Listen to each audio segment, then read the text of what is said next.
libres de, pues, levantar su mano o abrir su micrófono en caso tengan alguna duda y si no lo pueden dejar por el chat. Solo que como comparto pantalla a veces se me dificulta un poco ese temita, ¿no? Así que normal, si desean, pues, participar, hacer alguna pregunta, pueden hacerlo por su micrófono, mediante su micrófono. Ok, vamos a iniciar ahora un poco con nuevamente recordar de la anatomía cardíaca. Ayer que vimos el tema de valvulopatías, también vimos un poco de ese recordar, así que vamos a hacerlo de forma bastante breve. Nosotros ya sabemos que las capas del corazón son tres, ¿no? Desde la más externa, que vendría a ser el epicardio, la interna, que vendría a ser el miocardio y que va a tener gran importancia para este tema, y el endocardio, que básicamente va a ser la capa más interna que va a recubrir incluso las válvulas cardíacas. Nosotros sabemos que tenemos cuatro cámaras en nuestro corazón, ¿ok?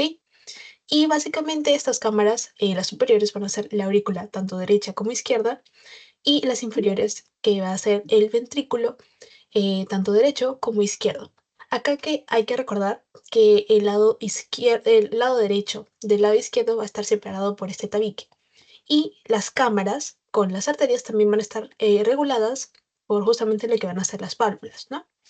Nosotros sabemos que tenemos las válvulas auriculoventriculares que van a encargarse de regular el flujo, es decir, mantenerlo de forma anterógrada, mantener el flujo de forma unidireccional en un solo sentido y de forma, bueno, hacia adelante, mediante justamente las válvulas, como vendría a ser, por ejemplo, la tricúspide, que va a conectar la aurícula derecha con su ventrículo derecho, y la válvula mitral, que va a conectar la aurícula izquierda con el ventrículo izquierdo. A su vez, también tenemos las válvulas semilunares, que se van a encargar de conectar lo que van a ser los ventrículos con justamente la circulación, ¿no? Con esas arterias de gran calibre que vendría a ser la pulmonar y la aorta. En el caso del ventrículo derecho, nosotros sabemos que una vez la sangre ya ha ingresado por las venas cava superior e inferior hacia la aurícula derecha, luego pasan por la válvula tricúspide hacia el ventrículo, del ventrículo derecho hacia el tronco pulmonar tenemos nuestra válvula pulmonar, ¿no? Luego de esto, pues la sangre, nosotros ya sabemos que viaja hacia lo que es nuestro pulmón para poder realizar el proceso de hematosis o intercambio gaseoso. De modo que vamos a oxigenar esa sangre para nuevamente poder distribuirla por todo nuestro cuerpo. De modo que una vez que la sangre ya ha sido oxigenada, ha realizado este proceso, va a retornar al corazón por las venas pulmonares, tanto derechas como izquierdas, y van a drenar sobre lo que es la cavidad, esta cavidad auricular de la aurícula izquierda, y básicamente de la aurícula izquierda pasa al ventrículo izquierdo mediante lo que es la válvula mitral. Y de la válvula mitral vamos a tener que el flujo se va a almacenar en lo que es nuestro ventrículo izquierdo y luego va a pasar a la circulación sistémica mediante la aorta y justamente va a pasar por lo que vendría a ser la válvula semilunar aórtica. Nuevamente recordando que las válvulas, a excepción de la mitral, van a ser trivalvas o tricúspides. La mitral va a ser la única que va a tener únicamente dos cúspides. Ahora, ¿por qué es importante este tema?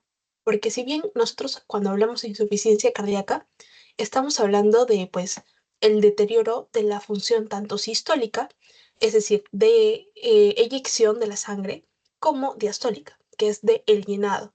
Y pues obviamente esto va a comprometer el flujo normal en el cual la sangre va a ser distribuida desde el corazón hacia pues todo el organismo y bueno, el pulmón. Ahora hablemos un poquito de gasto cardíaco, que para este tema es muy importante. A ver, me gustaría tal vez escucharlos y si me pudieran dar alguna definición de lo que es el gasto cardíaco, fuera de que es un producto del volumen sistólico, de la frecuencia cardíaca. ¿Alguien me podría decir cómo lo podríamos definir de forma práctica? A ver, ¿alguna manito levantada? ¿Cómo lo podríamos definir? Como la cantidad de sangre que se eyecta. Ah, me parece que hay una manito levantada. Como la cantidad de sangre que se eyecta del corazón, ¿no? Por minuto. Justamente la sangre, la cantidad de sangre o el volumen sanguíneo se determina justamente o se mide en litros y justamente por minuto, ¿no? Ahora, nosotros ya sabemos que este va a ser el producto de lo que es el volumen sistólico. Y el volumen sistólico a su vez va a ser el volumen sanguíneo que pues va a ser expulsado del ventrículo por cada latido. Y justamente se multiplica por la frecuencia cardíaca, que básicamente nos diría el número de latidos por minuto. Nosotros sabemos que aproximadamente el volumen sistólico suele ser de 70. Bueno, la frecuencia cardíaca también. Si es que esto lo multiplicamos, aproximadamente nos diría que el gasto cardíaco podría ser 5 litros por minuto. Y bueno, eso sería tal vez en una condición de reposo, es algo normal que pues básicamente va a suceder de forma fisiológica. A su vez, debemos saber que el volumen sistólico va a estar determinado pues por una serie de factores, pero justamente este se va a determinar como la diferencia de lo que es el volumen telediastólico, es decir, el volumen al final de la diástole, justo antes de iniciar la sístole, o sea, el volumen que se ha llenado al finalizar el llenado, ¿no? Ventricular, menos el volumen que pues se inyectó, el volumen que ya se inyectó al final de la sístole. Y todo esto nos da el volumen sistólico. Como les había mencionado, hay factores que van a determinar el volumen sistólico. Tenemos, por ejemplo, lo que es la precarga, que básicamente la podríamos definir como lo que es el grado de estiramiento de los cardiomiocitos. Pero como nosotros no podemos medir eso, lo que vamos a medir va a ser el volumen telediastólico. Y justamente ese vendría a ser su equivalente matemático. El volumen telediastólico, ya les dije, es el volumen al final de la diástole. Y justamente este va a depender mucho de lo que es el retorno venoso, ¿ok? O sea, de la sangre que va a llegar al corazón. Luego tenemos también otro factor que es la poscarga, que es básicamente la resistencia que la cavidad del ventrículo debe vencer para poder contraerse. Y finalmente, como ya lo hemos mencionado, la contractibilidad, que también podría ser denominada como el inotropismo, ¿no? Que es la capacidad funcional de nuestros cardiomiocitos de poder realizar el proceso de contracción. A su vez, también debemos mencionar que la frecuencia cardíaca va a estar determinada por lo que son ciertos factores neuromorales, ¿no? Como por ejemplo vendría a ser la actividad del sistema nervioso autónomo. Mediante pues el sistema nervioso simpático, a través de por ejemplo la noradrenalina, nosotros podemos aumentar la frecuencia cardíaca, mientras que con el pues sistema nervioso parasimpático podemos reducir. Acá hay algo muy importante que cabe mencionarse, que por ejemplo, pues podría ser un mecanismo que sería de rápida acción, ¿no? Para poder regular la frecuencia cardíaca y también el gasto cardíaco. Es por eso que, por ejemplo, si nosotros nos encontramos en actividad, un micrófono creo que está abierto. Ok. Si es que nos encontramos en actividad, una actividad demandante como un ejercicio, la frecuencia cardíaca va a aumentar. O sea, el número de latidos va a aumentar. Por ende, el gasto cardíaco también lo va a hacer.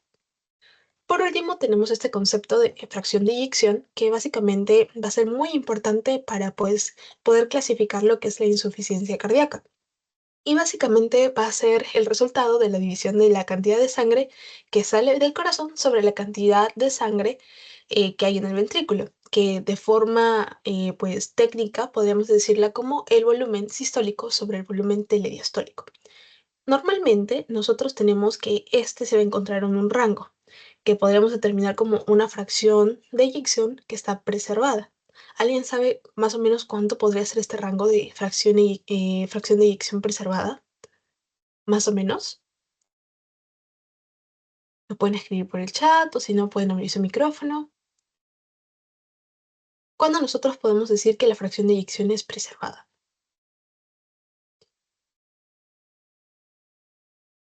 A partir de 50, de 75. Por ejemplo, cuando nosotros ya hablamos de insuficiencia cardíaca de por sí y ya hablamos de una fracción de eyección reducida, estaríamos hablando de esta fracción de eyección menor a 40%. ¿Ok? Continuemos. Ahora sí, yo les había mencionado que una de las determinantes del gasto cardíaco y también del volumen sistólico era la capacidad de poder contraerse, o sea, del inotropismo. Y justamente este es un mecanismo bastante interesante que justamente va a requerir inicialmente de un estímulo eléctrico. Como podemos ver acá, este es nuestro potencial de acción cardíaco. En el caso de nuestros cardiomiocitos, obviamente van a requerir que se despolarice para luego pasar a lo que es la contracción. Una vez que nosotros tenemos que este estímulo, esta conducción eléctrica, es llevada a través de estos discos intercalares, ¿ok? Y van a ingresar a través de lo que vendría a ser, pues, estos túbulos T. Y es necesario la acción del calcio. Pero primero veamos cómo pues se va a despolarizar la membrana de nuestro cardiomiocito. Inicialmente nosotros tenemos nuestro potencial de membrana en reposo, que es aproximadamente en menos de 90 milivoltios.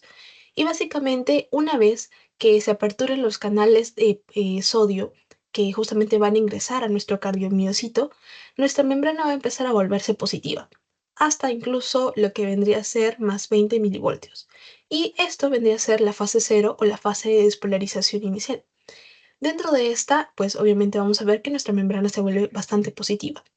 Luego de esto vamos a pasar a la fase uno, que es la fase de repolarización, donde nuestra membrana se va a volver un poquito más negativa, ¿no? Porque justamente va a haber la salida de potasio a través de justamente los canales de potasio y se van a cerrar estos canales de sodio que inicialmente habían hecho que nuestra membrana se volviera más positiva. Después de esto vamos a pasar a la fase que justamente nos interesa, que es la fase de meseta. La fase de meseta básicamente nos indica que hay la apertura de los canales tipo L de calcio que son regulados por voltaje. Y básicamente aquí es donde va a suceder un evento muy importante a nivel de nuestro cardiomiocito. Nosotros tenemos acá nuestro cardiomiocito, ¿ok? Estamos, por ejemplo, acá en nuestra membrana plasmática vendría a ser el sarcolema y acá estamos a nivel citoplasmático. A nivel del sarcolema nosotros tenemos obviamente nuestros canales de calcio tipo L que son regulados por voltaje, donde justamente de forma extracelular el calcio va a ingresar hacia el citoplasma.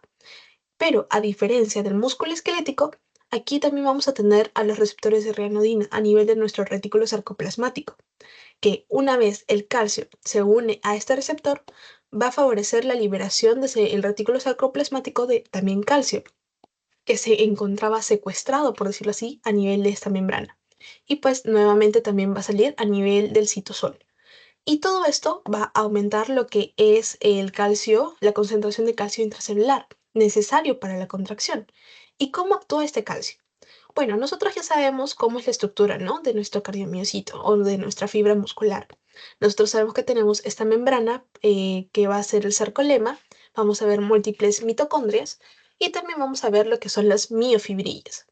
Dentro de estas miofibrillas vamos a tener diversos sarcómeros, en donde vamos a encontrar distribuidos lo que son nuestros filamentos tanto delgados o gruesos, o también denominados nuestros filamentos de actina y de miosina, respectivamente. Una vez que nosotros tenemos este aumento de de la concentración de calcio a nivel intracelular, a nivel de nuestro cardiomiocito, este se va a unir al complejo de las troponinas, especialmente al de la troponina C. Una vez que el calcio se une a la troponina C, genera un cambio conformacional a nivel de la troponina. ¿Y qué va a hacer esta? Va a activar a nuestra troponina tipo T, que justamente esta se encuentra unida a lo que es la tropomiosina. La tropomiosina, ¿qué hace? En un estado de relajación hace que se bloquee el sitio de acción de la actina, que podemos ver que es esta bolita roja. La tropomiosina la bloquea en un estado de relajación. Pero una vez que nosotros queremos hacer la contracción de nuestro cardiomiocito, pues el calcio viene, se une a la troponina C, la cual genera un cambio conformacional en la troponina T, que hace que se movilice esa tropomiosina para poder liberar este sitio de acción de nuestra actina. Y pues este esté libre para poder unirse a lo que es la cabeza de miosina junto a una molécula de ADP y de un fosfato inorgánico. Una vez que pues se unen, ya que este sitio de acción está libre, lo que va a generar es que este fosfato inorgánico pues se hidrolice y genere una especie de un golpe de fuerza, que finalmente va a generar la contracción, que va a hacer que básicamente las fibras de actina vayan hacia el centro de nuestro sarcómero, ¿ok? Y esto finalmente es lo que genera pues la contracción. Y ahora, para la relajación que tendría que suceder, tendría que venir una molécula de ATP Esta molécula de ATP debería hidrolizarse a ADP y a un piruvato, a un fosfato inorgánico, que finalmente haría que la cabeza de miosina se desprenda del sitio de acción y pues todo vuelva a un estado basal. Lo mismo va a suceder acá. El calcio va a reciclarse, va a volver hacia lo que va a ser nuestro retículo sarcoplasmático a través de nuestro canal cerca. Se recicla y pues obviamente también el calcio va a empezar a salir desde el cardiomiocito hacia el espacio extracelular.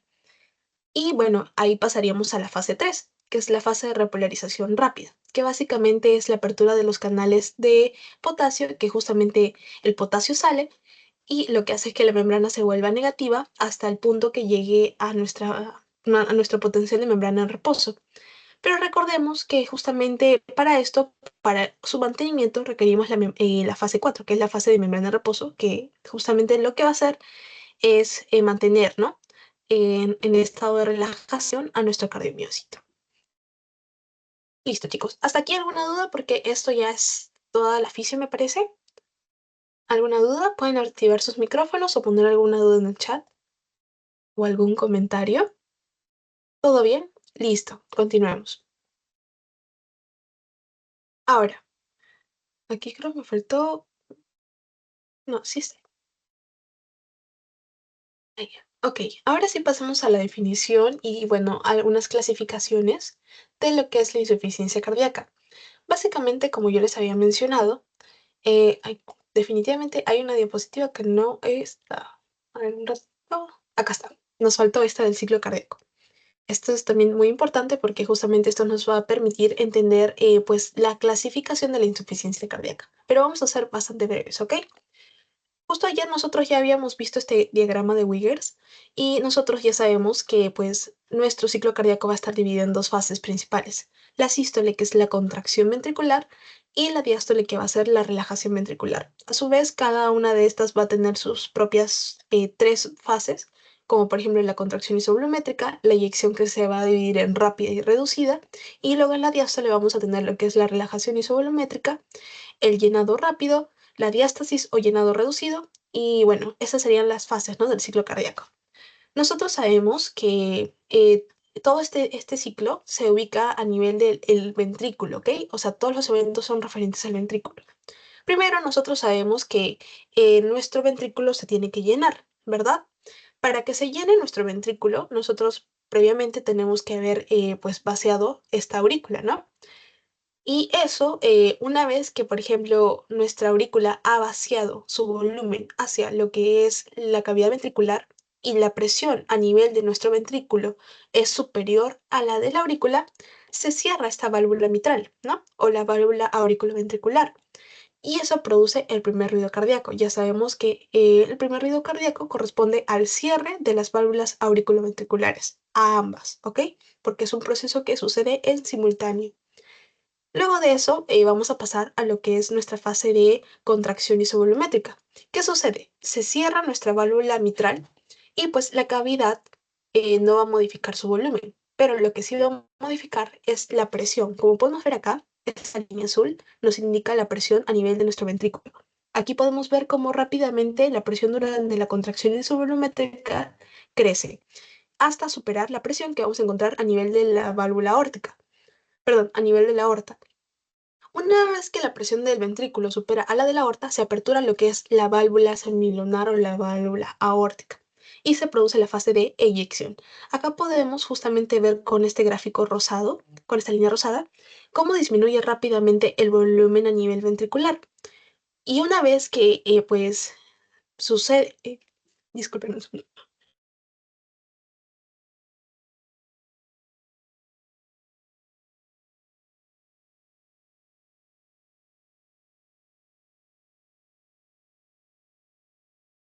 Disculpen. Ok, una vez que sucede esta etapa de eyección, pues termina la sístole. Y obviamente, una vez que la presión de la aorta nuevamente es superior a la del ventrículo, se cierra nuestra válvula semilunar, produciendo el segundo ruido cardíaco. ¿Ok? Entonces, el segundo ruido cardíaco corresponde al cierre de nuestras válvulas semilunares. Una vez sucede esto, vamos a entrar a la fase de la diástole, donde vamos a tener inicialmente nuestra fase de relajación isovolumétrica. Acá podemos ver justamente con esta línea azul nuevamente la presión. ¿Qué sucede con la presión durante esta fase? Decae, porque nosotros estamos relajando esta cavidad ventricular, de modo que la presión cae drásticamente. Y justamente durante este momento también está sucediendo lo que es nuestra aurícula ya está cargada con el volumen que está listo para pues llenarse hacia la cavidad ventricular. Entonces, ¿qué es lo que sucede? Una vez que la presión a nivel de la aurícula es superior a la del ventrículo, se vacía, ¿ok?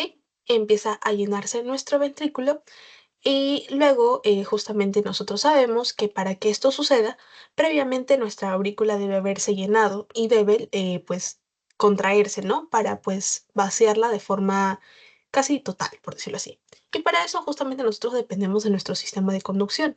Nosotros sabemos que para que se pueda despolarizar tanto la aurícula como el ventrículo, requerimos de este sistema de conducción. ¿Cuál es nuestro marcapasos natural? Nuestro nodo sinusal, que justamente se va a encargar de enviar la señal eléctrica hacia lo que es justamente este nodo auriculoventricular y también hacia la aurícula izquierda con el tracto interauricular o el haz de Batman. Una vez que la señal eléctrica ha llegado al nodo auriculoventricular, que es el de aquí, vamos a ver cómo hay un retraso en la señalización eléctrica. ¿Por qué? Porque lo que busca acá el nodo auriculoventricular es que la aurícula no se despolarice al mismo tiempo que el ventrículo. ¿Ok?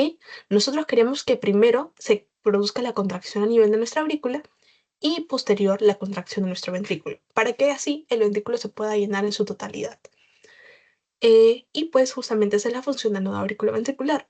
Una vez envía la señalización hacia el haz de His, pues este se va a encargar de despolarizar las cavidades ventriculares, tanto a la derecha como a la izquierda, junto con sus ramas terminales que vendrían a ser las fibras de Purkinje.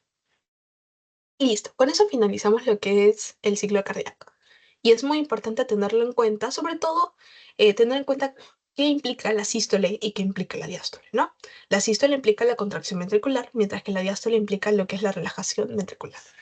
Ahora sí, pasemos a la definición de la insuficiencia cardíaca, que básicamente va a referir a cualquier trastorno del tipo estructural o del tipo funcional que reduzca la capacidad del corazón de uno, de llenarse correctamente, que correspondería a su función diastólica, o sea, de distensión, y también que haya una limitación en la capacidad de expulsar sangre, es decir, su función sistólica. Por eso les dije que era muy importante tener los conceptos del ciclo cardíaco muy claros, muy claros. Ahora, en relación a eso, nosotros tenemos dos formas de, pues, dos guías que nos indican cómo podemos clasificar la insuficiencia cardíaca acorde al riesgo y, pues, acorde a la limitación física. Nosotros tenemos que el riesgo pues se puede clasificar en cuatro estadios, en el estadio A, B, C y D. Y básicamente el estadio A nos indica un alto riesgo de insuficiencia cardíaca sin pues la necesidad de que haya alguna patología a nivel de cardíaco, ¿no? De tipo estructural y que tampoco se presenten síntomas. O sea, en el estadio A lo único que va a haber van a ser factores de riesgo que puedan predisponer a la insuficiencia cardíaca. Por ejemplo, un paciente con hipertensión, un paciente con enfermedad aterosclerótica, la diabetes mellitus tipo 2, obesidad, todos estos componentes que puedan desencadenar pues, un estado proinflamatorio crónico. La enfermedad aterosclerótica, pues que podría suscitar o preceder lo que es el riesgo de una cardiopatía isquémica, como lo podría ser un infarto agudo del miocardio, y pues la hipertensión, que básicamente también va a condicionar un estado proinflamatorio, y pues lo que vendría a ser un estrés mecánico crónico. Y de esto, pues vamos a ver que en el estadio B ya va a figurar lo que es una cardiopatía estructural, pero no van a haber síntomas ni signos de insuficiencia cardíaca. De modo que justamente van a ser pacientes que hayan sufrido algún infarto previo o que ya presenten algún tipo de remodelación como hipertrofia del ventrículo izquierdo o una fracción de eyección disminuida, que podría asociarse mucho al envejecimiento de la persona, o sea, a adultos mayores o incluso alguna anomalía estructural como alguna valvulopatía, como lo vimos el día de ayer. Justamente nosotros tenemos diversos tipos de valvulopatías y prácticamente podrían comprometer a cualquier válvula. que podría implicar uno, tanto la estenosis como la insuficiencia, es decir, tanto el compromiso para aperturar la válvula como para cerrarla. Y pues obviamente esto limitaría un flujo normal de la sangre a través del corazón. Seguido del estadio C. Ok, en el estadio C nosotros ya vamos a tener tanto la cardiopatía estructural como síntomas de la insuficiencia cardíaca. Nosotros, pues obviamente si es que tenemos una cardiopatía estructural, ya hemos hablado, podría ser una cardiopatía, pues una valvulopatía, un infarto previo, alguna enfermedad, por ejemplo, como la miocardiopatía hipertrófica, acompañado de los síntomas típicos de insuficiencia cardíaca. Y ahora también vamos a ver cómo se van a poder clasificar estos síntomas, ya que ya bien podría ser la disnea, que podría ser por justamente la congestión pulmonar, la fatiga que podría ser por la reducción del gasto cardíaco, la disminución de la tolerancia al ejercicio por un aumento en la demanda de oxígeno del corazón y pues una oferta de oxígeno limitada. Y pues lo último, el último estadio que vendría a ser el estadio D, que básicamente ya tendremos una insuficiencia cardíaca establecida que requiere especializaciones, ¿no? Intervenciones especializadas. Otra forma de clasificarlo va a también ser acorde a lo que es la limitación funcional, que justamente nos dice, por ejemplo, el estadio uno sería que no existe una limitación funcional y básicamente se puede realizar actividades cotidianas. Puedes básicamente convivir con la insuficiencia cardíaca ya que no presenta síntomas. El estadio 2 que básicamente vendría a ser una limitación ligera, que el paciente, o sea, puede estar sin ningún problema en reposo, pero por ejemplo cuando realiza alguna actividad física ordinaria, como por ejemplo cepillarse los dientes, ya se desencadenan los síntomas que hemos mencionado previamente de la insuficiencia cardíaca. En el estadio 3 tendríamos, por ejemplo, la marcada ya limitación de la actividad física. Por ejemplo, esta persona no va a presentar problemas en reposo, pero sí, por ejemplo, en una actividad menor que la ordinaria. Por ejemplo, podría ser incluso este mismo ejemplo, ¿no? Del cepillarse los dientes. Y el cuarto estadio básicamente nos dice ya la incapacidad, incluso en reposo se desencadenan los síntomas de lo que es la insuficiencia cardíaca. Ahora sí, pasemos a lo que son las clasificaciones. La insuficiencia cardíaca se puede abordar de muchas formas. En cuanto a, por ejemplo, la forma de aparición, si es que los síntomas se desencadenan de forma abrupta o si es que, pues, obviamente pertenecen a una forma de insuficiencia cardíaca del tipo crónica, ¿no? Como podría ser un paciente que tiene hipertensión desde hace 20 años. También podría asociarse, por ejemplo, al tipo de disfunción que presenta, es decir, qué capacidad de nuestros cardiomiocitos va a estar limitada, su capacidad de contraerse, es decir, su capacidad sistólica o su capacidad de, pues, de relajación, que vendría a ser la capacidad o la disfunción diastólica. Justamente en la disfunción sistólica hay algo que acotar que va a ser muy importante, que justamente aquí podríamos asociarlo mucho a lo que es un gasto cardíaco reducido, ¿ok? Eso es muy importante. Mientras que la diastólica, pues podría o no presentar una limitación de lo que es el gasto cardíaco. También podría asociarse a algún tipo de localización. Justamente esto es lo que les mencionaba de la clasificación de las manifestaciones clínicas de la insuficiencia cardíaca. Estas podrían ser de bien izquierdas o derechas, aunque si bien esto es teórico, porque generalmente cuando la insuficiencia cardíaca ya está muy avanzada, los síntomas que va a presentar el paciente pues van a ser de ambos, ¿no? Ambos tipos, ¿no? De tanto insuficiencia cardíaca izquierda y derecha. Pero para fines teóricos, esto nos permite diferenciar, o sea, la forma en la que pues se van a suscitar los síntomas. Y finalmente lo que les mencionaba, el gasto cardíaco. El gasto cardíaco y la insuficiencia cardíaca, pues puede estar o bien disminuido, que se podría asociar a una disfunción sistólica, pues preservado o también alto. Justamente ahorita vamos a ver cuáles van a ser las etiologías de una insuficiencia cardíaca con gasto cardíaco alto, porque es algo un poco atípico, ¿no? Generalmente nosotros pensamos en insuficiencia cardíaca y que obviamente el gasto cardíaco va a estar reducido. Pero aún así, a pesar de que el gasto cardíaco sea alto, no va a ser suficiente para abastecer, ¿no? Las necesidades del sistema circulatorio de nuestro organismo. Ok, Justo acá les presento una tabla en donde vamos a encontrar la clasificación de las etiologías, acorde a esta clasificación de los tipos de insuficiencia cardíaca que les presenté. Por ejemplo, si es que nosotros tuviéramos una insuficiencia cardíaca del tipo aguda, lo que nosotros pensaríamos de forma primaria vendría a ser pues un infarto agudo al miocardio. Y esto desencadenaría una forma de insuficiencia cardíaca aguda. También podría tratarse de pues alguna ruptura valvular y de forma crónica, la principal causa en la que nosotros podríamos pensar vendría a ser la hipertensión. Por ende, también lo podríamos asociar a adultos mayores, ¿no? Nuevamente, también podría ser, pues, una cardiopatía isquémica crónica, como por ejemplo vendrían a ser las anginas. Luego, en relación a la disfunción, si es del tipo sistólica, nosotros podríamos pensar, pues, en un infarto previo o en sí una cardiopatía isquémica. ¿Por qué? Porque básicamente lo que va a hacer un infarto previo va a ser que se genere una remodelación a nivel de la estructura de nuestro corazón, especialmente del ventrículo, y esto comprometería la función sistólica. A nivel, pues, de la disfunción diastólica, principalmente podríamos ver que lo que condicionaría sería la hipertrofia ventricular izquierda. Y acá, más adelante, vamos a ver cuáles son las diferencias entre las etiologías que, pues, causa la sistólica con la diastólica. Ahora, otro también detalle muy interesante vendría a ser la localización. Por ejemplo, y esto tal vez es lo que más deban recordar, y por decirlo así, podría ser una fija, es que en relación a la insuficiencia cardíaca izquierda, la principal causa va a ser la cardiopatía isquémica o un infarto agudo del miocardio, mientras que en la derecha, la causa más frecuente va a ser la insuficiencia cardíaca izquierda. ¿Ok?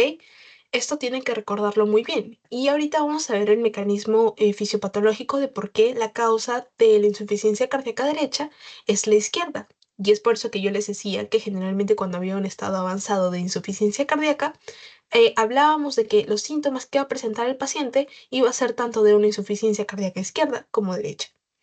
Y finalmente, en relación al gasto cardíaco, pues lo que nos importa acá es el gasto cardíaco elevado. Nosotros tenemos esta memotecnia, que es patea fútbol, me parece. La verdad es que es bastante chistoso como esta memotecnia, pero básicamente se refiere, por ejemplo, a la enfermedad de Paget, a, por ejemplo, lo que es una anemia severa, al T de una tiroiditis como el hipertiroidismo, por ejemplo, la F de las fístulas arteriovenosas, la E del embarazo, la B de la enfermedad de beriberi, etcétera. Luego la pueden buscar, es una memotecnia muy interesante para recordar esto porque es un tipo de insuficiencia cardíaca muy, tal vez un poco anómalo, muy infrecuente. Y bueno, en relación ahora de los síntomas, perdón, a los factores de riesgo, principalmente, como yo les había dicho, la edad se podría asociar mucho a este, ya que generalmente una de las principales causas en general de la insuficiencia cardíaca vendría a ser la hipertensión crónica. Y justamente la hipertensión crónica se asocia al sexo masculino principalmente. Ahora, justamente la edad y el sexo se asocian mucho a la hipertensión arterial. Y bueno, el resto también se asocia, pero sobre todo es por un estado proinflamatorio, ¿no? Como lo podría ofrecer la diabetes mellitus a través del mecanismo de la resistencia a la insulina, ¿no?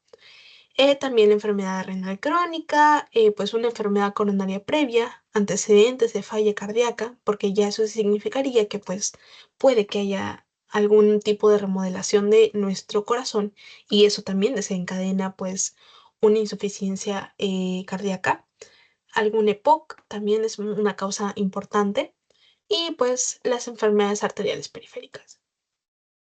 Ok, chicos, quiero saber si hasta ahí tienen alguna duda porque ahora vamos a pasar a lo que es la patogenia de lo que es la insuficiencia cardíaca. ¿Hasta ahí alguna duda? Nuevamente para recordarles que lo más importante tal es esta tabla es recordar que en general las causas más importantes de insuficiencia cardíaca vendrían a ser la cardiopatía isquémica en forma de infarto agudo del miocardio, la hipertensión crónica y también podríamos asociarlo, o sea, recordar esta, ¿no? De la insuficiencia cardíaca derecha, que se asocia a lo que es una insuficiencia cardíaca izquierda. Listo. Y bueno, la de la insuficiencia cardíaca con gasto cardíaco alto pues ya saben que es una excepción a la regla, ¿no? Ok, pasemos a la patogenia. Nosotros podemos clasificar justamente la patogenia acorde a cuál función de nuestro corazón, de nuestros cardiomiocitos a nivel de nuestro ventrículo, van a estar alterados. Si es que es la función sistólica o si es que bien es la función diastólica. Por ejemplo, si nosotros tenemos alguna alteración que comprometa el inotropismo, como por ejemplo podría ser un infarto agudo al miocardio, alguna sobrecarga de presión, como pues lo podría generar la misma hipertensión arterial crónica, o alguna estenosis valvular, como la estenosis aórtica, que en este caso vendría a ser la valvulopatía más frecuente, se generaría una sobrecarga de presión. O también podría ser que se genere una sobrecarga de volumen mediante justamente lo que es una insuficiencia valvular. Todos estos mecanismos pueden conducir a la disminución de la contracción del miocardio, ¿ok? Y esto podría implicar que se empiece a reducir la fracción de eyección. Una vez que esta es inferior a 40, pues obviamente ya podemos deducir que hay una disminución del gasto cardíaco. Esto va a tener diversas consecuencias. Uno, el hecho que el mismo gasto cardíaco esté disminuido va a hacer que exista un mecanismo compensatorio, que es el incremento del volumen telediastólico. ¿Con qué finalidad nosotros queremos incrementar el volumen telediastólico? Básicamente, una vez que aumentamos este volumen a nivel, por ejemplo, de nuestro ventrículo izquierdo, estamos pues llenando más nuestro ventrículo para que así se pueda vaciar. Ay, un segundito, estoy con...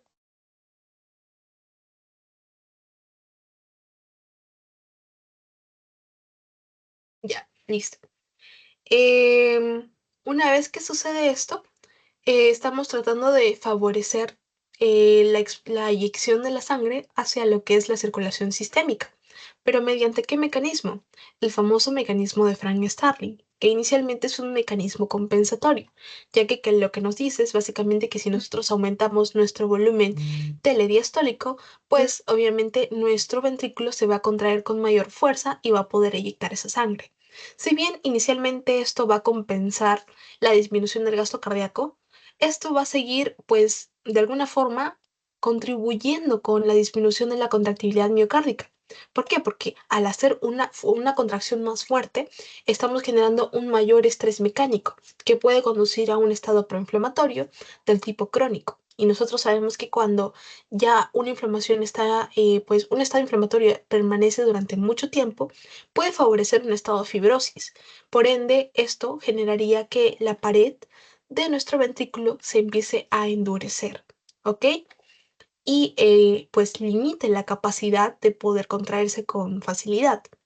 De modo que si bien el mecanismo de Frank-Starling inicialmente busca compensar esta disminución de la contractibilidad, a su vez también lo va a empeorar, ¿ok?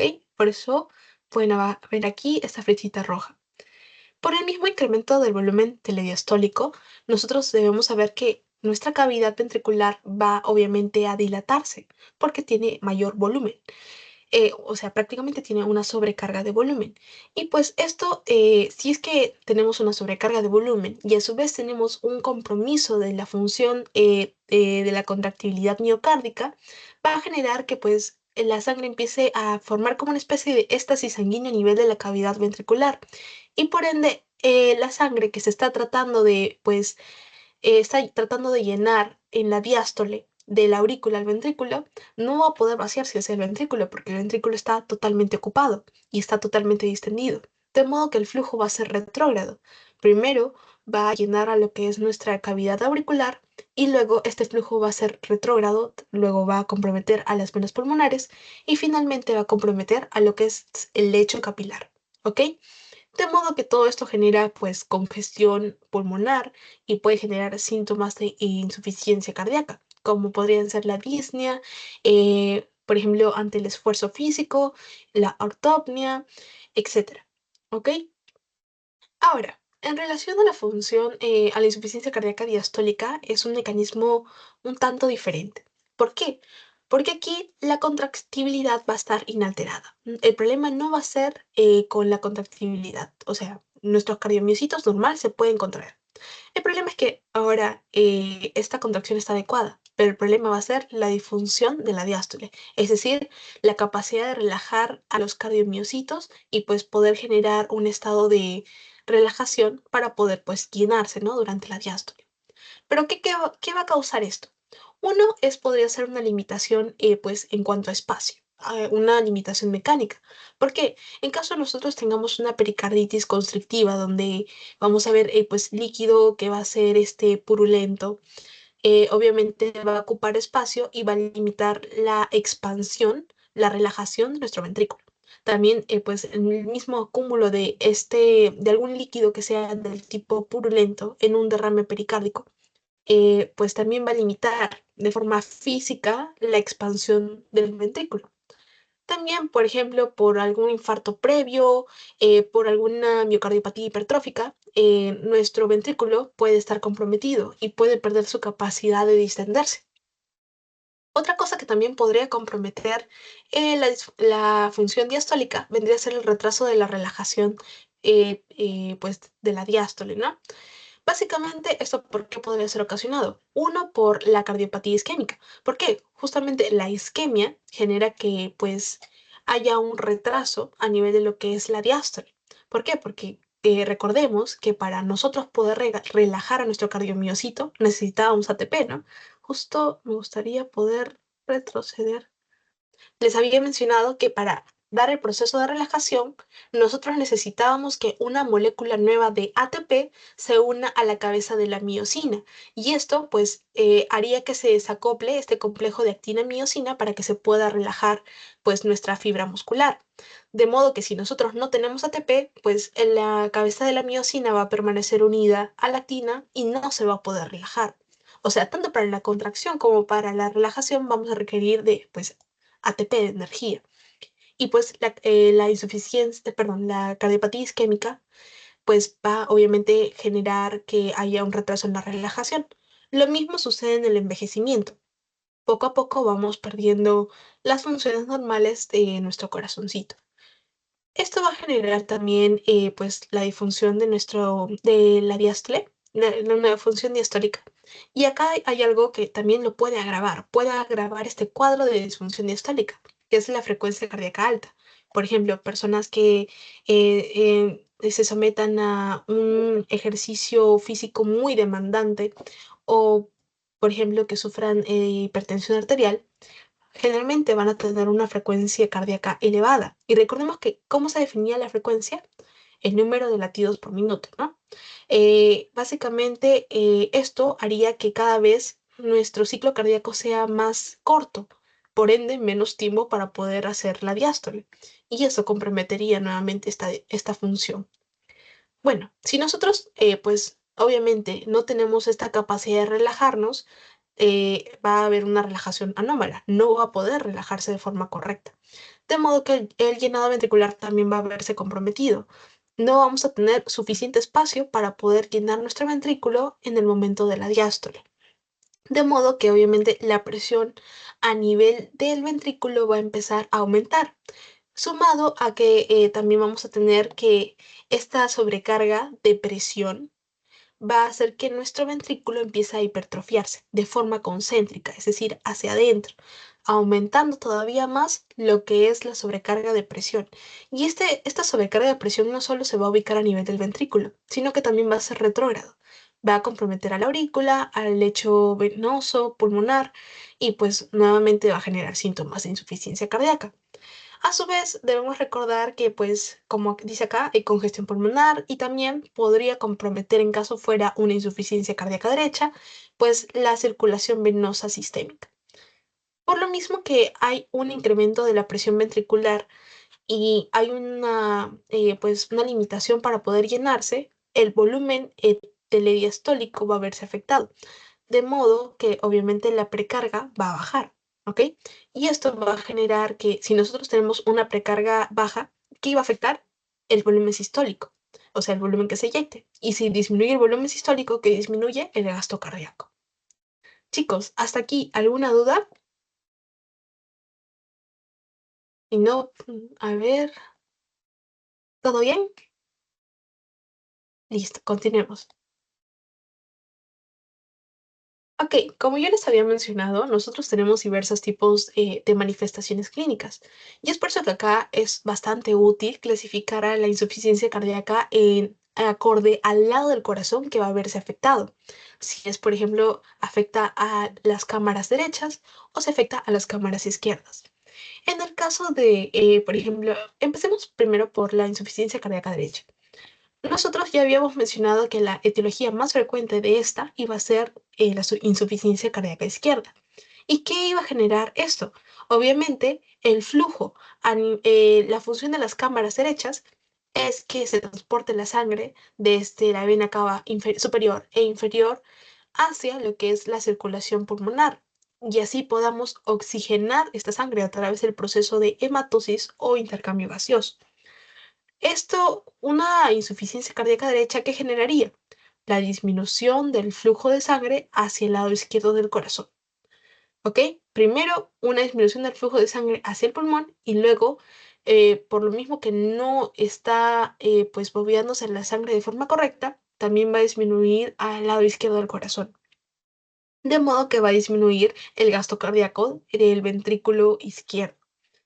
Por lo mismo que no hay un flujo anterógrado que llegue hacia la cámara izquierda del corazón, la sangre va a empezar a, pues, a retroceder, va a tener un sentido retrógrado. De modo que, pues, obviamente, en lugar de comprometer, de ir de forma anterógrada, va a retroceder hacia las venas cavas, ¿ok? Hacia las venas cavas, tanto superior como inferior. Y esto, pues obviamente va a generar un incremento de la presión telediastólica a nivel tanto del ventrículo, de la aurícula o incluso de la misma circulación venosa sistémica. ¿Ok?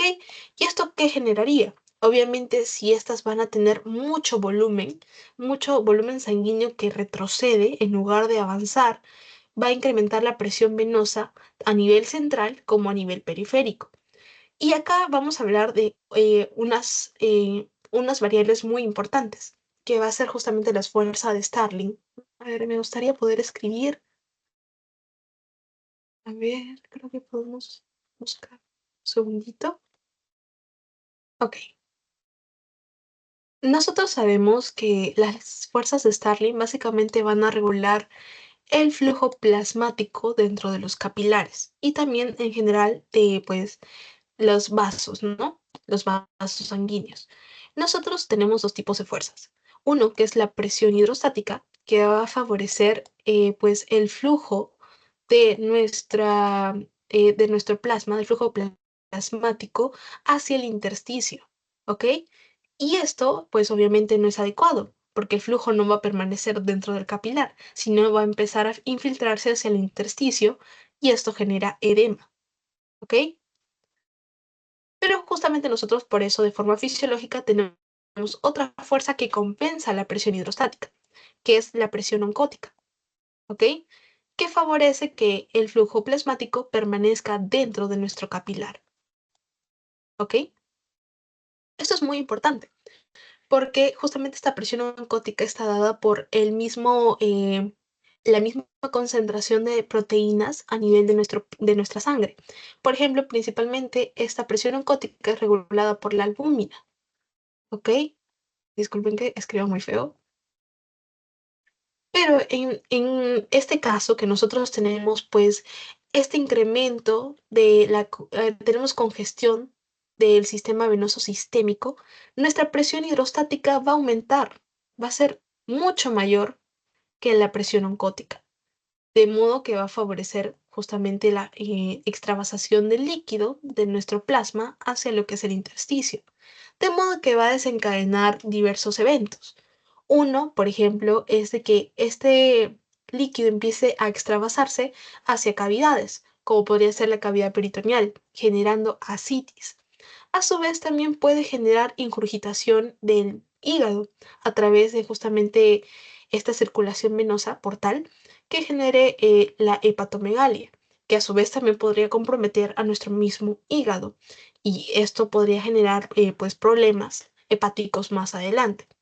Pero de forma clínica, nosotros tenemos lo que es el reflujo hepatoyugular, que básicamente va a ser un signo clínico que nos va a indicar ¿cómo se llama? La ingurgitación de este sistema venoso a nivel del hígado y también lo vamos a poder ver a nivel del cuello por la misma ingurgitación yugular.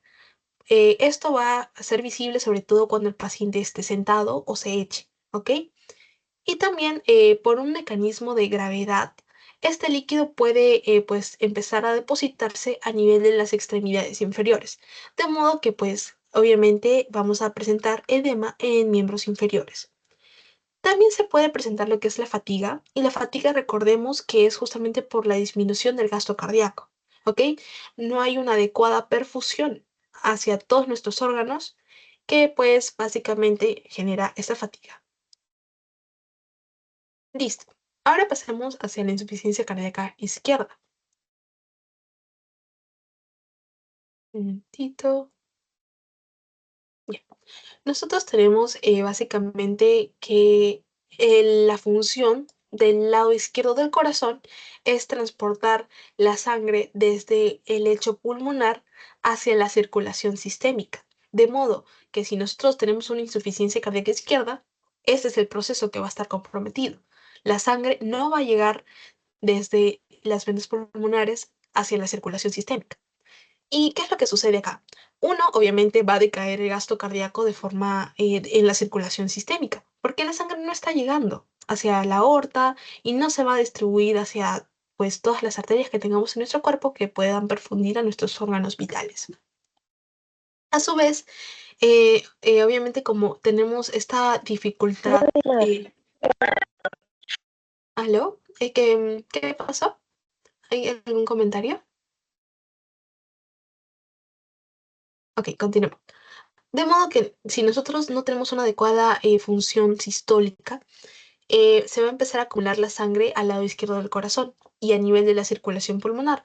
El mismo mecanismo que ya hemos estado repitiendo, que básicamente va a incrementar la presión a nivel de nuestra aurícula y esto va a ser retrógrada hacia las venas pulmonares, hacia el lecho capilar pulmonar y pues obviamente va a haber una presión hidrostática que exceda la presión oncótica capilar a nivel de nuestros capilares pulmonares. Justamente esto va a generar un desplazamiento del líquido hacia el intersticio pulmonar y esto genera pues el edema pulmonar que primordialmente va a suscitarse durante las noches. ¿Ok? Entonces, ¿qué presentaría nuestro paciente con insuficiencia cardíaca izquierda? Uno vendría a ser la disnea paroxística nocturna, que justamente es lo que mencionamos acá, que es por consecuencia de esta extravasación del líquido plasmático hacia el intersticio, que incluso podría comprometer a nuestros alvéolos, ¿no? Nuestros alvéolos, ya sabemos acá que tenemos a nuestros neumocitos tipo 1, tipo 2, nuestro intersticio y nuestro capilar, ¿no? Obviamente nuestro intersticio va a estar ocupado por todo este líquido, va a haber una reducción de la área disponible para el intercambio gaseoso o la hematosis y todo esto va a desencadenar un proceso de disnea, ¿no? De dificultad respiratoria. A su vez también hay otros síntomas que se van a presentar, como lo van a ser la tos, los estertores que van a ser, vamos a poder auscultarlos, el esputo también podría ser, la misma taquipnia, el aumento de la frecuencia respiratoria. La cianosis podría presentarse a nivel plantar porque justamente como ya habíamos recordado, hay una disminución del gasto cardíaco sistémico. De modo que obviamente lo más afectado va a ser lo que está a nivel de las extremidades. Y esto justamente va a desencadenar una hipoxia, ¿no? Que finalmente desencadena esta coloración azul que se le denomina cianosis. Fatiga nuevamente por la disminución del gasto cardíaco, la inquietud, ¿por qué se daría inquietud? Uno, por la activación de los mecanismos compensatorios, que justamente es lo que vamos a pasar a ver ahora en la siguiente diapositiva, pero principalmente se debe a la activación del sistema nervioso simpático, que genera, pues trata de compensar inicialmente aumentando la frecuencia cardíaca y por eso también el paciente presenta como esa especie de que está más inquieto, más ansioso, etc. A su vez, también la disnea de esfuerzo, que es justamente un paciente, por ejemplo, realizando alguna caminata larga y empieza a sentir que no puede respirar, que se ahoga. La taquicardia por el mismo aumento de la frecuencia cardíaca, por la activación del sistema nervioso simpático y la ortopnia. que es básicamente la dificultad de estar en decúbito supino o echado, ¿no? Porque sientes que te ahogas por justamente esta congestión pulmonar. Listo, chicos, ¿hasta ahí alguna duda? Para pasar ahora a lo que son los mecanismos compensatorios, que justamente ya hemos introducido un poquito de cuáles serían. ¿Hasta ahí todo bien? Vamos a ver.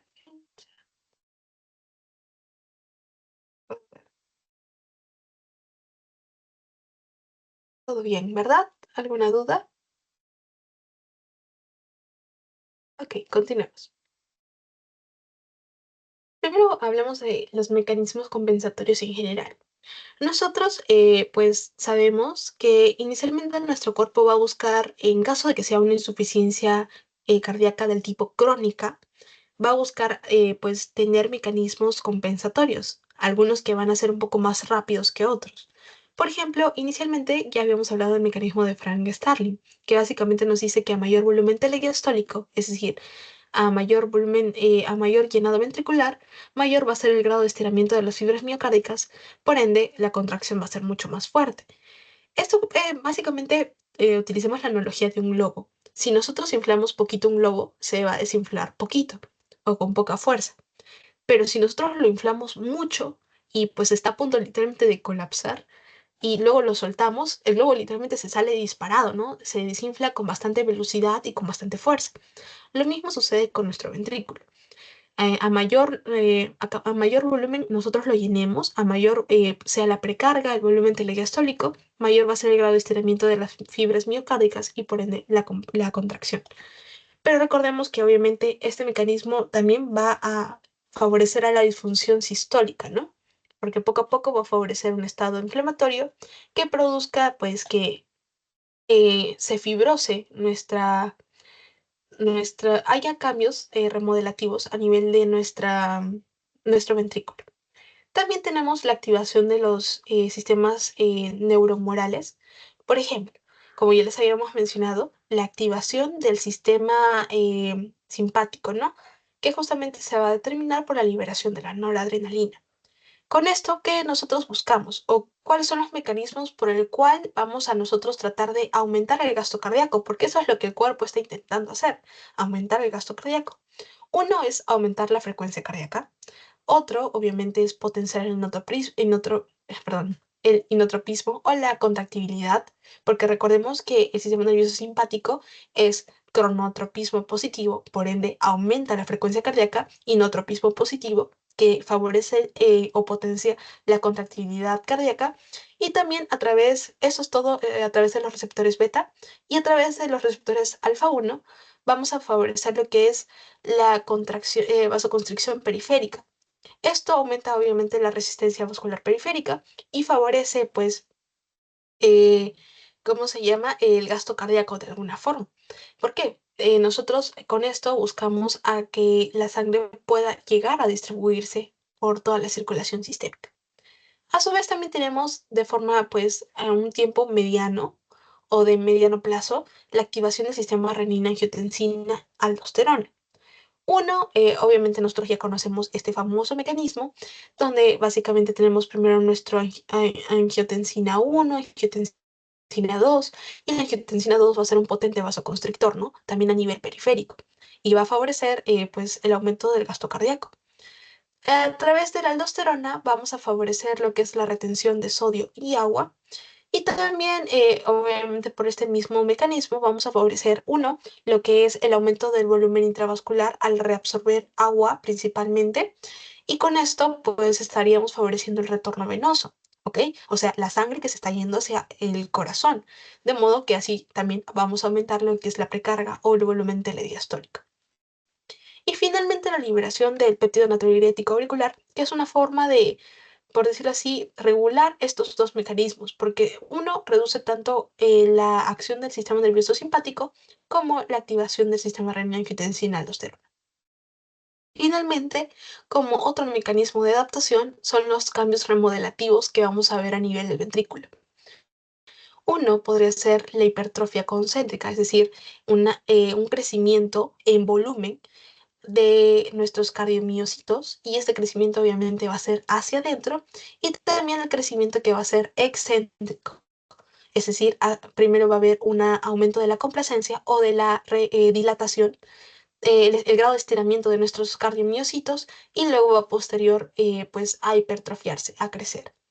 Y finalmente una remodelación ventricular patológica que uno podría hacer, bueno, aquí está, falta corregir, uno que vendría a ser la fibrosis y el otro que vendría a ser un estado de calcificación. Aquí tenemos un poco más detallado los mecanismos. Uno, justamente, primero sería el mecanismo de Frank-Starling. Luego sería la activación de nuestro sistema nervioso simpático o adrenérgico, que obviamente para que funcione va a tener que inhibir al sistema nervioso parasimpático, que justamente ya sabemos que disminuye lo que es la frecuencia cardíaca. Eh, con esto también vamos a buscar aumentar las concentraciones circulantes en noradrenalina, que a través de los receptores beta 1 va a favorecer el cronotropismo o el aumento de la frecuencia cardíaca, la fuerza de contracción o el inotropismo, y todo esto pues va a inicialmente aumentar el gasto cardíaco. Pero acá hay algo muy importante. Como estamos haciendo más latidos, o sea, mayor número de contracciones por minuto y aparte requerimos de mayor fuerza, obviamente la necesidad energética o el aporte de oxígeno va a tener que ser cada vez mayor. Y recordemos que por aquí ya vamos a encontrar una forma de que esta insuficiencia cardíaca se descompense, cuando las necesidades energéticas sean superiores a la oferta energética que nos ofrece, por ejemplo, la perfusión coronaria, ¿no? Que van a ser las arterias que irriguen a nuestro corazón. Por otro lado, tenemos también la activación neurohumoral sostenida.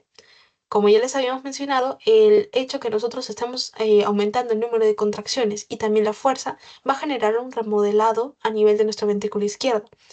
Esto, pues, básicamente, inicialmente va a buscar compensar, porque la hipertrofia de nuestro músculo cardíaco, vamos a lograr a tener mayor fuerza. Así como piénsenlo como un gym rat. eh, Tiene hipertrofia muscular, obviamente si sus músculos crecen va a tener mucha más fuerza. E inicialmente en el corazón esto va a ser positivo, porque va a poder aumentar el gasto cardíaco. Pero recordemos que nuevamente esto también puede significar la misma insuficiencia cardíaca, ya que se puede descompensar. Ya de forma secundaria o a largo plazo, vamos a tener lo que es la activación del sistema renina-angiotensina-aldosterona, que obviamente va a favorecer la liberación de renina, luego la activación del angiotensinógeno a angiotensina 1 y luego por acción de la enzima convertidora de angiotensina vamos a tener la angiotensina 2 que va a pues básicamente favorecer lo que es la vasoconstricción, pero recordemos que una vasoconstricción de forma prolongada va a favorecer un mayor estrés mecánico, por ende un estrés del tipo inflamatorio. Y también a largo plazo pues va a generar lo que es fibrosis cardíaca, renal y de otros órganos. Luego de esto, ya sabemos, es un potente vasoconstrictor. Por la misma acción de, por ejemplo, el sistema renina-angiotensina-aldosterona, vamos a tener una mayor reabsorción de sodio, junto a agua que va a aumentar la bulimia y por ende va a aumentar el retorno venoso, la precarga y pues va a compensar inicialmente lo que es el gasto cardíaco. Eh, Luego vamos a tener también la liberación de la aldosterona que va a favorecer la reabsorción de sodio y de agua. Y pues todo esto, como ya les había mencionado, aumenta la bulimia.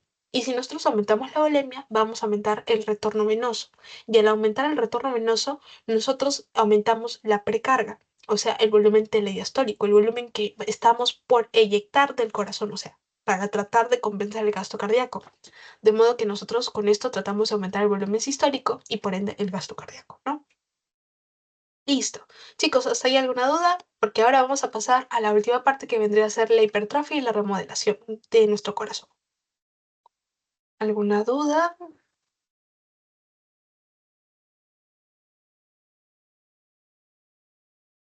¿Todo bien? Listo, continuemos. Ahora, como ya les había mencionado, de forma prolongada, mantener estos estímulos neuromorales, también la activación del sistema renina-angiotensina-aldosterona, va a generar que, pues, de forma prolongada, estos estímulos van a favorecer, uno, lo que es la hipertrofia cardíaca. Recordemos que, pues, obviamente, se refiere al crecimiento celular de nuestros cardiomiocitos, ya que al ser células diferenciadas no podemos aumentarlas en número, pero sí podemos aumentar su volumen. De modo que obviamente va a haber un crecimiento tanto de su citoplasma, de su núcleo, y pues obviamente unos cardiomiocitos más grandes van a poder hacer una contracción un poco más, con mayor fuerza, ¿no? Pero recordemos que de forma prolongada esto va a generar una alteración en la matriz extracelular, de modo que obviamente el crecimiento puede incluso ser del tipo macroscópico. Em, Esto también va a generar que, pues, como ya hemos mencionado, haya una fibrosis intersticial por el mismo estrés mecánico que puedan sufrir estos cardiomiocitos al contraerse con tanta fuerza. Además, por justamente todo este proceso inflamatorio de estrés mecánico que van a sufrir, pues estos cardiomiocitos pueden morir tanto por necrosis, generando más o agrandando o agravando este estado proinflamatorio, o también por apoptosis. O sea, estamos perdiendo nuestras células diferenciadas, estamos perdiendo, por decirlo así, masa muscular. O sea, en sí hay una descompensación.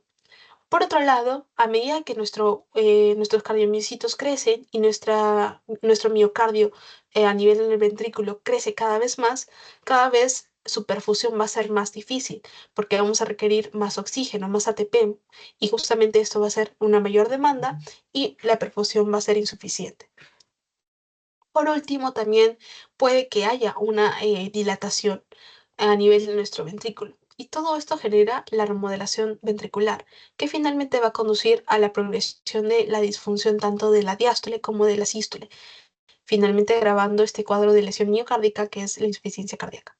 Ahora, aquí hay un texto muy interesante que nos menciona el Robbins, porque nos habla del tipo de remodelación que va a sufrir nuestro corazón acorde a la etiología, ¿no?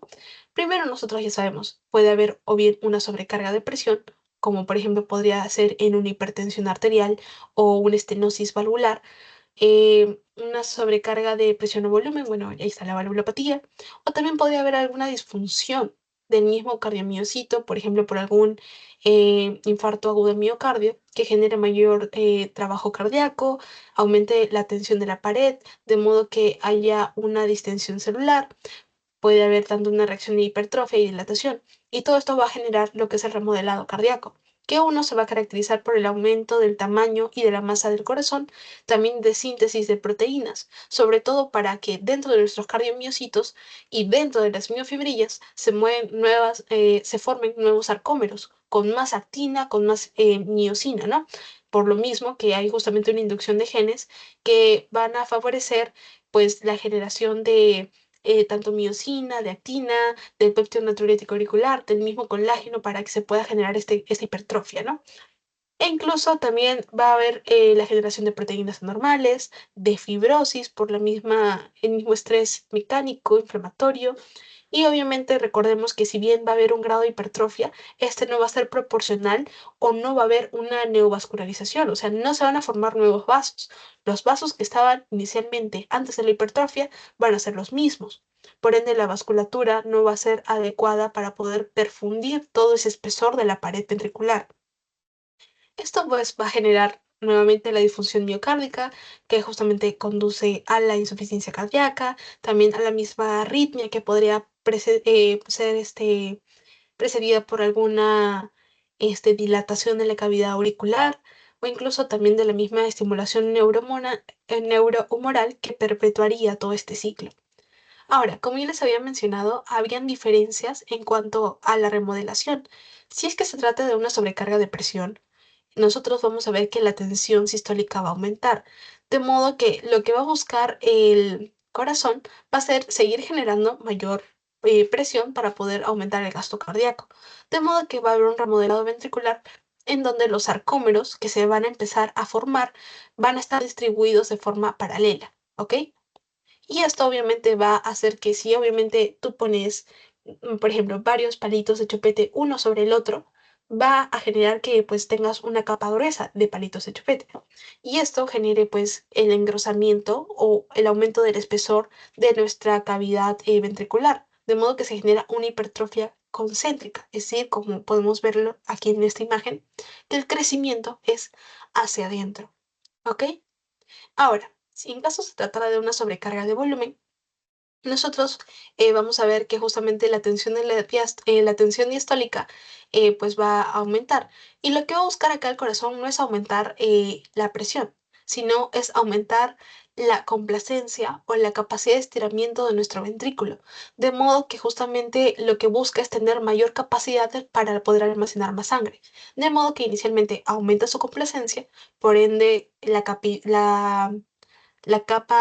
del miocardio a nivel ventricular empieza a distenderse y en esta distensión va a empezar a crecer. O sea, es un crecimiento excéntrico, es una hipertrofia excéntrica. ¿Por qué? Porque ahora los sarcómeros que se están formando, los nuevos sarcómeros, ya no van a estar distribuidos uno sobre otro, sino van a estar distribuidos de forma, de forma anexa, van a estar en serie. De modo que, por ejemplo, es como que tú pongas un palito de chupete al costado del otro y eso va a generar pues mayor distensión, de modo que se genera la hipertrofia excéntrica.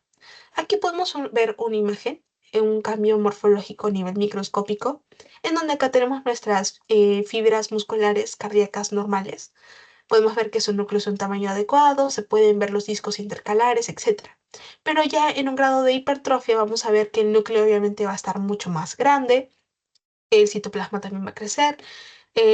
En el caso del intersticio, de las células intersticiales, que por ejemplo podrían ser células de la inflamación, aquí sí podría haber una hiperplasia y pues vamos a ver que el intersticio va a estar ocupado por estas células, va a haber pues incluso fibrosis a nivel intersticial, cicatrices, ¿no? A nivel de nuestro corazón.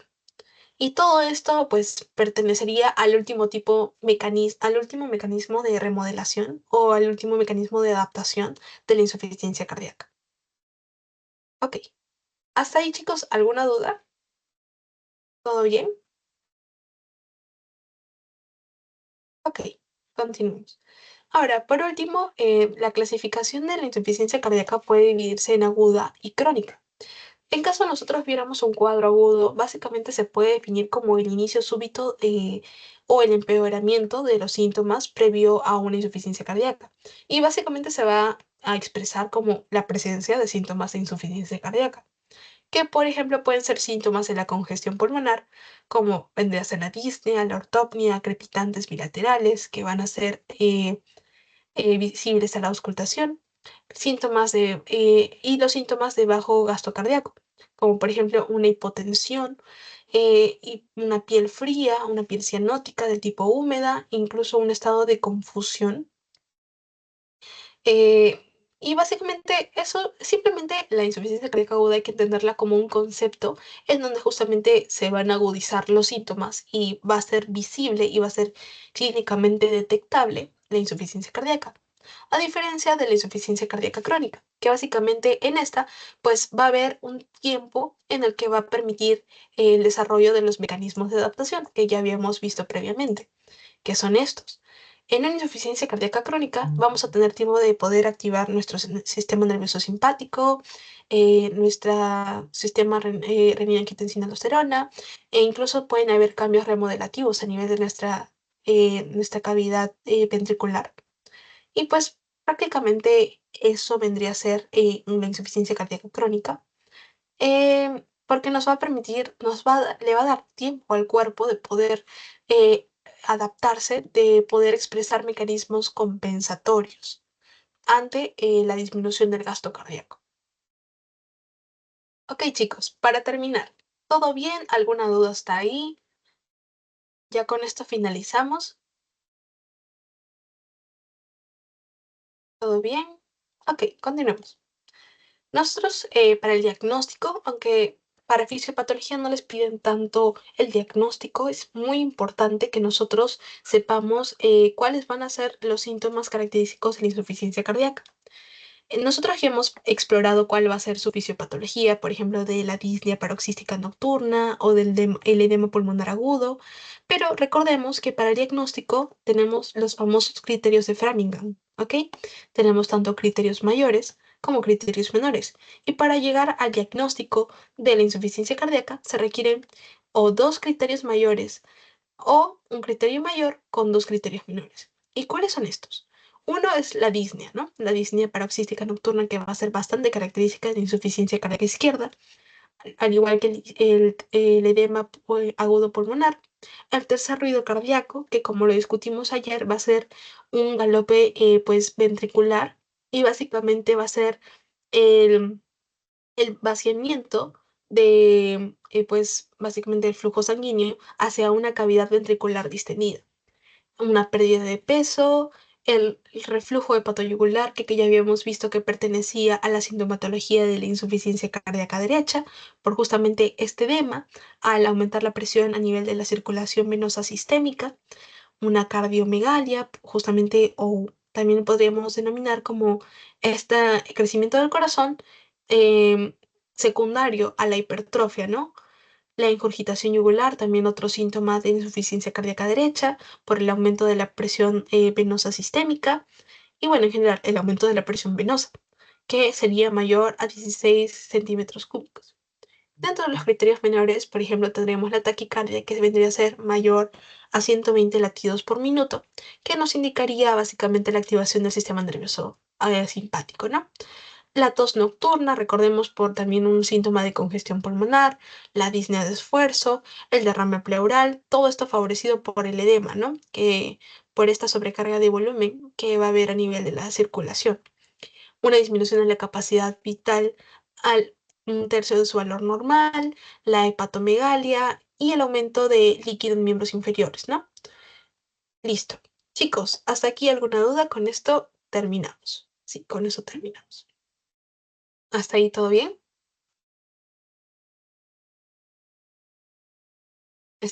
Con esto finalizaríamos la presentación de insuficiencia cardíaca, pero me gustaría saber si tienen alguna duda.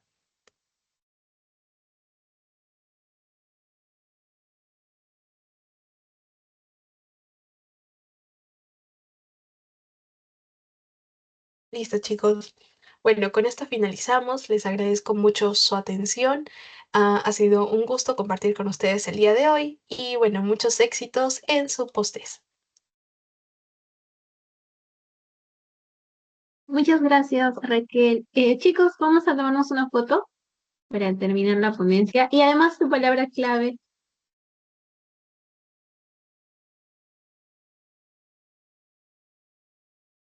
tu